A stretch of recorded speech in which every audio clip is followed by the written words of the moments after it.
অসহায় ইমাম মুয়াজ্জিনকে বেইজ্জতি কেউ করতে পারে নাই, কোন আলেমে দ্বীন ইনশাআল্লাহ বেইজ্জতি হবেও না ইনশাআল্লাহ।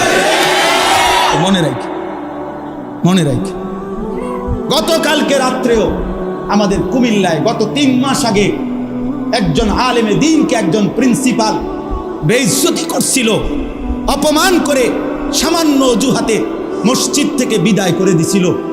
ওই কলেজের ছেলেরা গতকালকে রাত্রে ওই মসজিদের ভিতরে ঢুকাইয়া 9 ঘন্টা আটকাইয়া তার হাতে ছাত্রদের উপস্থিতিতে তারে পদত্যাগ পত্র দিয়া ঘাত ধরে কলেজ থেকে বের করে দিছে। আল্লাহ তাআলা বেইজ্জতি করে দেখায় দিছে। ছাত্ররা বলছে, স্যার সই দেন, আপনারে 50 টাকা দিমু। মানে 50 টাকা, 100 টাকার লোভ সামলাইতে পারেন নাই, নেন পদত্যাগ পত্র সই দেন।